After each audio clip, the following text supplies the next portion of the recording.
ભાઈએ જે કહ્યું ને કે મારી બહેનો દીકરીઓ પ્લીઝ સોશિયલ મીડિયા પર ફોટોગ્રાફ્સ શેર નહીં કરતા. તમને ખબર છે તમે જેટલા એપ ડાઉનલોડ કરો છો ને ફોનમાં, એ દરેક એપ સાથે તમે આવનારા એક વધુ જોખમને તમારા ફોનમાં આમંત્રણ આપો છો. શું બદલાયું છે? તો ટેકનોલોજી બદલાઈ છે અને આપણે બધા આ ટેકનોલોજીથી તદ્દન અજાણ છીએ. ફોન વાપરવો એ એક વાત છે અને ફોનને સમજવો એ બીજી વાત છે. લેપટોપ વાપરવું એ એક વાત છે અને લેપટોપને સમજવું એ બીજી વાત છે. બધાને સેલફોન જોઈએ છે. હવે તો એકથી વધારે રાખે છે લોકો. એક ફોનમાં બબ્બે કાર્ડ, પાછો એક ત્રીજો ફોન, એક ઘરવાળા માટે, એક બહારવાળા માટે, એક નંબર બધાને આપવાનો, એક નહીં આપવાનો, એક વોટ્સએપ નંબર, એક રેગ્યુલર નંબર. હું પણ આવું કરું છું, કોઈ બી જુદી વાત નથી. સવાલ એ છે કે આ બધા ટેકનોલોજીના જંગલ જાળાની વચ્ચે જ્યાં આપણે ઊભા છીએ ત્યાં સામાજિક સુરક્ષા કેટલી છે? આ વખતે ફિલ્મફેર એવોર્ડમાં એક શોર્ટ ફિલ્મ જીતી છે. જેટલી મારી દીકરીઓ છે, બહેનો છે, પતિ છે, દીકરાઓ છે, બધા જ આ ડાઉનલોડ કરીને જોજો. ફિલ્મફેર એવોર્ડ શોર્ટ ફિલ્મ પહેલી જે જીતી છે એ ફિલ્મ દિલ્હી ક્રાઇમ ઉપર એક નાનકડી 23 મિનિટની ફિલ્મ છે. એક દીકરી ઘરે નથી પહોંચતી, એને શોધવા માટે એક માં નીકળે છે. ટ્યુશનમાં જાય છે, ટ્યુશનમાંથી બેનપણીને ત્યાં જાય છે, બેનપણીને ત્યાં નથી આવી અને માં ત્યાંથી ચાલતી ચાલતી જાય છે. એક ગાડી આવે છે, 40 વર્ષની આજુબાજુની માને ઉઠાવે છે, એનો રેપ થાય છે, એને રસ્તામાં ફેંકી દે છે અને મા ઉપર દીકરીનો ફોન આવે છે કે મારો ફોન બંધ થઈ ગયેલો, હું એક બર્થડે પાર્ટીમાં ગયેલી, તું ક્યાં છે મમ્મી? જરૂરી નથી કે નાની યંગ 20, 22, 12, 14, 15 આવી જ સ્ત્રીઓની સુરક્ષા હવે જોખમમાં છે. જરૂરી નથી કે સ્ત્રીની જ સુરક્ષા જોખમમાં છે. હવે આ આખો દેશ, આ આખી દુનિયા, આપણું અસ્તિત્વ એવી રીતે ખુલી ગયું છે કે કોઈ પણ એમાં દાખલ થઈ શકે. તમને મજાની વાત કહું, લોકો ટ્રાવેલ કરે, પરિવાર સાથે બહાર જાય ને, અહીં જાય ને, મંદિરમાં જાય ને, બધે સ્ટેટસ અપડેટ કરે. દરેક માણસ ચેક ઇન કરે, હું એરપોર્ટ પર છું ને, હું ઉદયપુર છું ને, હું બરવાળા છું ને, હું જુનાગઢ છું ને, હું અમદાવાદ છું ને, અમદાવાદ એરપોર્ટ પર છું ને. આપણને લાગે છે કે આપણે આ કોઈકને કહીને આપણી મોટાઈ બતાવીએ છીએ, આપણે શું શું કરી રહ્યા છીએ દુનિયાને દેખાડીએ છીએ. સત્ય એ છે કે તમે ક્યાં છો એ કહીને તમે એક નવા જોખમને આમંત્રણ આપી રહ્યા છો. તમને ખબર જ નથી કે તમારી આજુબાજુ કોણ છે, કોણ તમને ચેક કરી રહ્યું છે, કોણ તમારી પ્રતીક્ષા કરી રહ્યું છે કે આ ક્યાં છે હું સમજું. અને આમાં કોઈ કરોડપતિના જ અપહરણ થાય, કોઈ મોટા માણસો સાથે જ ખરાબ થાય, એમના જ છોકરાને કોઈ ઉપાડી જાય, આવું નહીં માનતા ખાલી ગૂગલ પર જઈને ચેક કરજો આ વર્ષે હ્યુમન ટ્રાફિકિંગના આંકડા શું છે, કેટલા બાળકો ખોવાયા છે, એમાંના કેટલા પાછા આવ્યા છે. અને હું તમને અહીંથી નહીં કહું, હું ડેટા લઈને આવી છું, પણ મારે ડેટા હું ઈચ્છું છું કે તમે જઈને શોધો.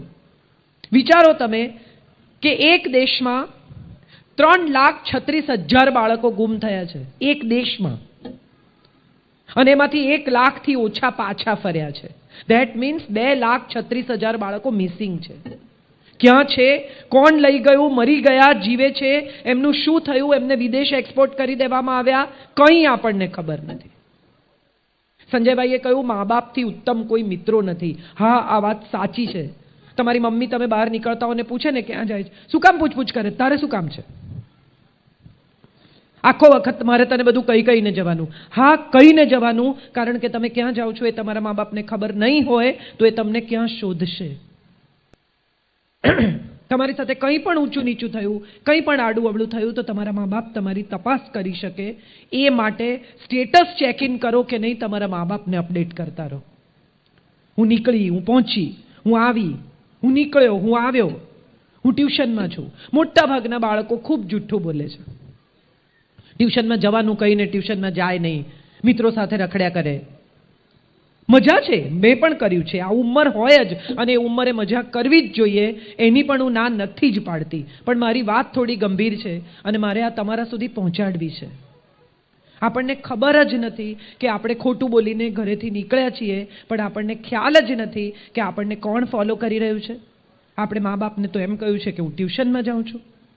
મા બાપનો છેલ્લો સોર્સ આપણા ટ્યુશનનો છે, એ ત્યાં આવીને ઊભા રહેશે. ત્યાં પૂછશે, પછી એને ખબર નથી તમે ક્યાં ગયા છો. મોબાઈલમાં એક ટ્રેકર છે જે તમારું લોકેશન અપડેટ કર્યા કરે છે. ફોન મિરર થઈ શકે છે. તમારા બેંક અકાઉન્ટના નંબર, તમારા પાસવર્ડ્સ. હમણાં એક ફિલ્મ આવી છે મરાઠીમાં, TCGN, take care good night. એક ભાઈ રિટાયર થાય છે, એની બધી જે કોઈ પૂંજી છે તે બેંક અકાઉન્ટમાં ટ્રાન્સફર થાય છે. બેંક અકાઉન્ટમાં એ પૈસા ટ્રાન્સફર કરીને એની પત્ની સાથે થોડા દિવસ બહારગામ જાય છે. એ જ્યારે બહારગામ જાય છે ત્યારે એના ખાતામાં 66 લાખ રૂપિયા છે અને પાછા આવે છે ત્યારે એના ખાતામાં 56,000 રૂપિયા છે. બિલકુલ ટેકનોલોજીથી અનભિજ્ઞ, કશું નહીં જાણતો, કંઈ નહીં સમજતો માણસ એકડે એકથી ટેકનોલોજી શીખવાની શરૂ કરે છે, શોધવાનું શરૂ કરે છે કે આ કેવી રીતે થયું.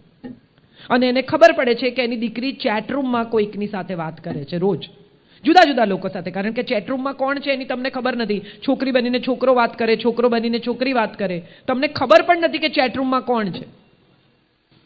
અને આ ચેટરૂમમાં વાત કરતી છોકરી વાતમાં પેલા છોકરાને એમ કહે છે કે મેં મારી મમ્મીનું નામ મારા પપ્પાના પાસવર્ડમાં નાખ્યું છે, શ્રીદેવી, પણ SHRI ને બદલે હું EE લખું છું. મેં પપ્પાને 25 વાર કહ્યું તો એ પાસવર્ડ ભૂલી જાય છે.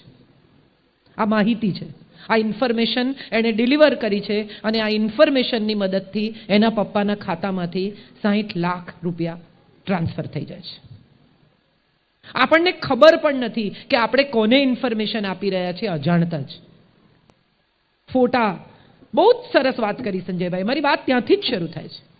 કેટલી બધી દીકરીઓ પોતાના ફોટા અપલોડ કરે છે, વોટ્સએપના DP મૂકે છે, ફેસબુક સ્ટેટસ અપડેટ કરે છે. હમણાં થોડાક જ દિવસ પહેલા મારી ઓફિસમાં એક પરિવાર આવ્યો હતો. એની દીકરીના એન્ગેજમેન્ટ કર્યા, અરેન્જ મેરેજ, મા બાપે નક્કી કરેલા લગ્ન. દીકરીને દિવાળીમાં એને ઘરે મોકલી, પહેલી વાર સાસરે એન્ગેજમેન્ટ થયા પછી. દીકરી ત્યાં 2 દિવસ રહી, પાછી આવી. અને પછી થોડાક જ દિવસમાં દીકરી એટલી બધી ડરેલી રહે, માને કહે નહીં ક્યાં જાય છે, જ્યાં કહીને ગઈ હોય ત્યાં મળે નહીં. માને એમ કે કોઈ બોયફ્રેન્ડ છે. મારે મમ્મીઓને પણ કહેવું છે કે તમારા સંતાનને એટલું બધું ડરાવો નહીં કે તમારી સાથે વાત કરતા પણ ડરે, તમને સત્ય કહેતા પણ અચકાય. એને તમારો એટલો ભય ન લાગવો જોઈએ. કે મા બાપ ઉત્તમ મિત્રો છે, સંજયભાઈએ કહ્યું, પણ સત્ય એ છે કે મા બાપ પોતે જ મિત્ર બનવા તૈયાર નથી. મા બાપને લાગે છે કે કડપ બતાવવો જોઈએ, દબાણમાં રાખવા જોઈએ, કંટ્રોલમાં રાખવા જોઈએ. દીકરી માને કહે નહીં શું થયું, કોઈને ઘરમાં કહે નહીં શું થયું. એક દિવસ એની બહેનપણીએ આવીને માને કહ્યું કે છોકરાએ ઘરમાં કોઈ નહોતું જ્યારે એના સાસરે, ત્યારે દીકરી સાથે શારીરિક સંબંધ બાંધ્યો, એનો વિડીયો ઉતાર્યો અને હવે એને ડરાવે છે કે આ વિડીયો હું અપલોડ કરી દઈશ, તું મારા મિત્રોની સાથે પણ શારીરિક સંબંધ બાંધ. ઓફિશિયલી એન્ગેજ કરેલી મા બાપે શોધેલો છોકરો. અને આ સત્ય ઘટના છે. થોડાક જ દિવસ પહેલા મારા ઓફિસમાં આવીને કહી ગયેલા લોકો. અમે સાયબર ક્રાઇમની ફરિયાદ કરી, તરત પગલાં લેવાયા. મારે બધી દીકરીઓને કહેવું છે કે ફરિયાદ કરતા ડરતા નહીં. આજે જ ફિલ્મ રિલીઝ થઈ છે છપાક. સંજયભાઈએ એસિડ એટેકની વાત કરી, મારી નહીં તો કોઈની નહીં. વાત સાચી છે, પણ એસિડ એટેકથી, રેપથી, મોલેસ્ટેશનથી ડરીને ક્યાં સુધી રહેવાનું?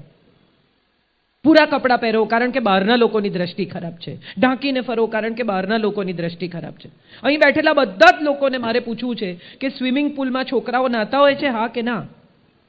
હા કે ના? એમાં કેટલા બધા છોકરાઓના શરીર સરસ હોય છે, ગ્રીક ગોડ જેવા હોય છે, પાતળી કમર, પોળા ખભા અને ખુલ્લા હોય છે, ખાલી સ્વિમસૂટ પહેર્યો હોય છે, હા કે ના? જવાબ આપો. સાંભળો છો કે નથી સાંભળતા? તો કેમ સોંપો પડી ગયો છે? આટલા બધા છોકરાઓ નહાતા હોય છે, તમે જોઈ કોઈ 4 છોકરીઓ ભેગી થઈને ખુલ્લા છોકરાને ઉપાડી ગઈ હોય? હા કે ના? કેમ? છોકરો ખુલ્લો નાહે તો છોકરી ના ઉપાડી જાય, પણ છોકરી શોર્ટ્સ પહેરે તો છોકરાની દ્રષ્ટિ બગડે. કોણ નક્કી કરે? નિર્ભયા કેસમાં ડોક્યુમેન્ટરીમાં નિર્ભયા ઉપર બળાત્કાર કરનાર માણસ ડોક્યુમેન્ટરી ફિલ્મમાં એમ કહે છે કે એણે જે કપડાં પહેર્યા હતા એ જોઈને હું ઉશ્કેરાઈ ગયો. છે અધિકાર કોઈને આવું વિચારવાનો, આવું જોવાનો? અને જો છે તો એ ક્યાંથી આવે છે? મમ્મીઓ, બધી મમ્મી એમ કે મારે તો તાંબાનો લોટો ઘસો એટલે ઉજળો. તમે દીકરીનું ધ્યાન રાખો. તાંબાનો લોટો ઘસો એટલે ઉજળો? કેમ દીકરો મેલો થતો જ નથી? એ ખોટું કરે, એ કોઈની સાથે મજાક કરે, એ રસ્તાના કિનારે ઊભો રહીને આવતી જતી છોકરીઓની મોલેસ્ટેશન કરે, અમુક રીતે એની ગંદી મશ્કરી કરે, તો કંઈ વાંધો નહીં. છોકરીઓ ઊભી રહે છે ગલીને નાકે ક્યાંય, એ જોઈ કોઈ? દીકરીએ નીચું માથું કરીને સીધા ઘરે આવવાનું. કેમ? નિશાળેથી નીસરી જવું પાસરું ઘેર. તું આડી અવળી જઈશ તો પછી લોકો પછી હું ના જાણું. કેમ? એણે આડાવડા નહીં જવાનું, દીકરાને આડાવડા જવાનો અધિકાર છે. આવું આપણા સમાજે નક્કી કર્યું છે અને એમાં મમ્મીઓએ સહી કરી છે. હું અહીં બેઠેલી બધી મમ્મીઓને કહું છું કે દીકરીને તો દીકરાની જેમ મોટી કરો કે ન કરો, દીકરાને દીકરીની જેમ મોટો કરો. તમારા દીકરાને શીખવો સંસ્કાર શું છે, સન્માન શું છે, સ્ત્રી સાથે કેવી રીતે બોલવાનું. બહેન પર હાથ ઉપાડે ને ત્યારથી જ રોકવાનો, તો પત્નીને નહીં મારે. અને આપણે બધા જ બાજુમાં ડોમેસ્ટિક વાયલન્સ ચાલતું હોય ને સાહેબ, તો એ બધા ઘરના બારણા બંધ કરીને સૂઈ જાય. કેમ? આપણે કેટલા ટકા એ લોકોનો પર્સનલ મામલો છે. જામનગરમાં મેં લખ્યું હતું, કદાચ કોઈએ વાંચ્યું હોય કે નહીં મને ખબર નથી, કેટલી નાની શેરી 1 મહિના સુધી 9 વર્ષની છોકરીને એનો સાવકો બાપ અને એનો ભાઈ ટોર્ચર કરે અને શેરીમાં કોઈએ સાંભળ્યું નથી. Can you believe this for a minute? આમ તો કોના ઘરમાં શું ચાલે છે બધું જ આપણે જાણવું હોય છે. કાણામાંથી જુએ આવતા જતા લોકોને, અને બાજુવાળાની દીકરી કેટલી મોડી આવે છે એમાં આપણને બધાને રસ છે. પણ આવું થતું હોય તો કોઈ પડવા નથી માંગતું. કેમ કે પોલીસના લફડામાં કોણ પડે? આપણે બધા ધીરે ધીરે સામાજિક રીતે બહેરા થઈ ગયા છે, મૂંગા થઈ ગયા છે, આંધળા થઈ ગયા છે. અમારા જેવા કેટલા લોકો આવશે, પોતાની વાત કરશે, તમને મજા પણ પડશે. સંજયભાઈની શૈલી જુદી છે, એ તમને મજા કરાવીને વાત કરે છે. મારી વાત બહુ ગંભીર છે એટલે હું મજા નહીં કરાવી શકું, કારણ કે આને બહુ ગંભીરતાથી લેવું પડશે. નહીં તો આવનારા વર્ષોમાં આપણને ખબર જ નથી કે આપણા ઘરમાં કોણ કોણ ઘૂસી જશે. કેટલા બધા લોકો સીસીટીવી કેમેરા મુકાવે છે, કોઈને ખબર નથી કે સીસીટીવી કેમેરાનો પાસવર્ડ દર મહિને મિનિમમ બદલી નાખવો જોઈએ. Every month it has to be changed.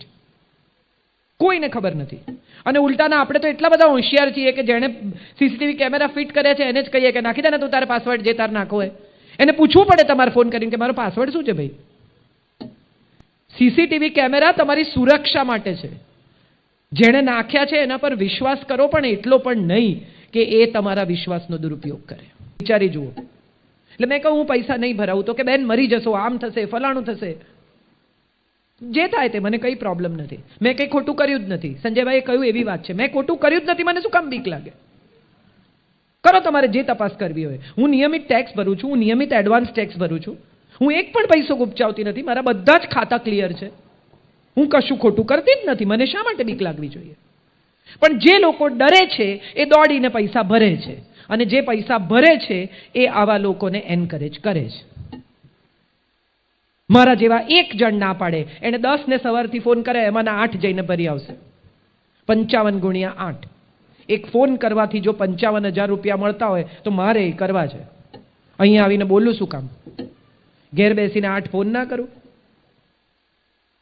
કેટલા લોકો પ્રવાસ કરે છે, ફેમિલી સાથે બહાર જાય, હોલિડે પર જાય. આપણે બધા શું કરીએ? હિમાલય ઘેર ગયો, પાઉટ કરીને ફોટા પાડવાના, ફેસબુક પર અપલોડ કરવાના, અને લાઇકનો વાડકી વ્યવહાર. તમે મને લાઇક આપશો તો હું તમને આપીશ, નહીં તો નહીં આપો. જોઈ લેવાનું. લોકોને હવે તો લાઇક નથી વધતા તો ડિપ્રેશન આવે છે કે મારી તો 56 માંથી 52 લાઇક થઈ ગઈ અને મારી બહેનપણીને 56 માંથી 80 થઈ ગઈ. એવું તેણે શું કર્યું? પેલી આમ એક ખભો ખોલીને ફોટો પાડ્યો હોય. બધાને ફેમસ થવું છે, એક જણને ફેમસ થવું છે. અને ફેમસ થવા માટે શું થઈ શકે એ બધા હથગંડા અપનાવવા છે. કોઈ પોપ્યુલર વ્યક્તિ વિરુદ્ધ ખરાબ લખો, પછી જો મજા. દરેક માણસ તમારા ફેસબુક પર આવીને કમેન્ટ કરે, ઝઘડા કરે, તમે ઝઘડા કરો ને એ ઝઘડા કરે, કોક શેર કરે એટલે તમે તરત પોપ્યુલર ને 1000 લોકો તમારે ત્યાં વધી જાય. ફાયદો શું આ બધાનો? ફેમસ થઈને શું ફાયદો? અમિતાભ બચ્ચન રોજ એક ટ્વીટ કરે છે અને રોજ એટલી સેન્સિબલ ટ્વીટ કરે છે કે મારા જેવા લોકો પણ એને ફોલો કરે છે. બકવાસ બીજા કેટલાય કરે છે. ટિકટોક નામની એક સાઇટ છે, મેં અહીંયા આવતા પહેલા બધું બહુ તપાસ કરી છે. એ ટિકટોક ઉપર એટલો બકવાસ લોકો ભરે જ જાય છે.